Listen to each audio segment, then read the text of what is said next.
If you're in the DOT SAP process or you've been told that you need to get into the SAP process, these are 5 mistakes that make it way harder. And I see drivers make these quite frequently. And the frustrating part for me as a SAP is most of them are completely avoidable. My name's Cindy, and I'm a DOT qualified SAP, and I help drivers each week on their way through the SAP process to get back to work. We'll talk about the 5 ways you can avoid making the SAP process harder on yourself. Mistake number 1, waiting too long to start. I get the SAP's not cheap. I totally understand it. But some drivers sit in prohibited status for months because they're overwhelmed, don't know what they're doing, and hoping it'll just go away. It doesn't move forward until you move forward. And that means finding a SAP. And that leads us into mistake number 2, looking for the cheapest option without checking credentials. Not every counselor or therapist is DOT qualified. You need someone who understands federal regulations and is properly credentialed. And that means looking for them on websites that are reputable, like SAP List. That's a directory for SAPs. Checking their websites, making sure they're DOT qualified, because if you go with the cheaper option, cheaper is not always better, right? We learned that with paper towels. But anyways, you can learn it with SAPs too. You get what you pay for. So make sure you find a reasonable SAP. It's typically about $500 or $600 unless you're in one of those very expensive outlier states like California, then it's going to be significantly more. But you can always ask them, like I let drivers do a split pay half up front at the assessment, half at the follow-up. Maybe the SAP would be amenable to that type of situation. Mistake number 3, believing there's shortcuts in this system. There's not. It's DOT. It's a regulated system. So if someone promises to remove your clearinghouse violation instantly, that's not how it works. That is a scam. If someone on Facebook is saying, hey, I can fix that for you, just cash out me a couple $100. No. So you really need to be careful, and you need to do this the right way. Your employer should give you a list of SAPs, DOT qualified SAPs to start your process, your selection process, but make sure you call the SAP. Make sure they know what they're doing. Make sure you ask good questions like, what is your response time if I send you a text? Can I text you? Or if I leave you a voicemail?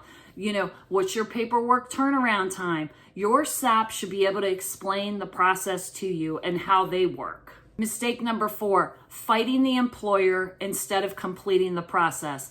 Don't delay it. The longer you delay it, the longer you get back to work. You can't dispute things separately.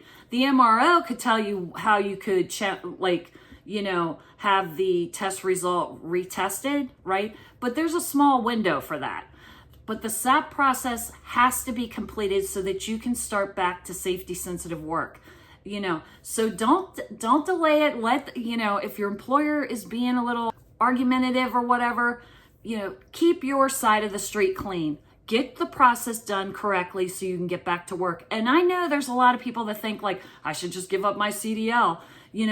No, I am telling you from experience. I am a SAP that sees drivers all the time, and I have been a SAP for 5 years, and 99.9% of the people are back to work with SAP-friendly companies. Was it difficult to find employment? Well, it wasn't super easy. I'm not going to lie to you because I don't like to sugarcoat things, but it takes work to find a good SAP-friendly employer. Take your time, and make sure they know what they're doing. I know that there's a lot of pressure to get back to work, but it's important that you just relax.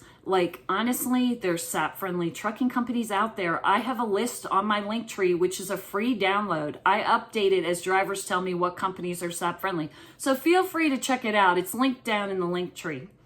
The Linktree link is down in the description box. So check it out. It may help you. Mistake number 5, this drags it out too.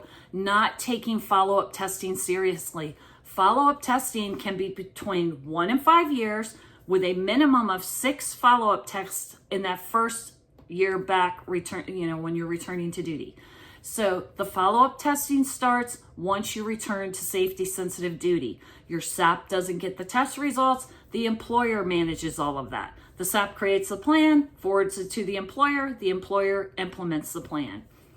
Missing a test, aside from it being a new clearinghouse violation because it'd be a refusal, it just resets everything. It sets you back to the first section where you have to go back to the SAP for an assessment and carry on that way.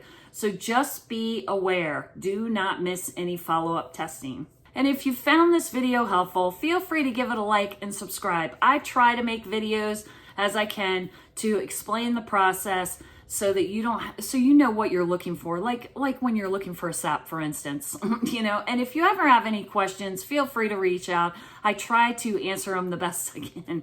So just remember, drivers who get back to work are the ones who stay compliant and stop looking for shortcuts. There are no shortcuts with regards to the SAP process. If you need help understanding your clearinghouse status or how the process works, there's some free resources down in the description box. Feel free to drop a comment on a video. But until next time, take care and hang in there.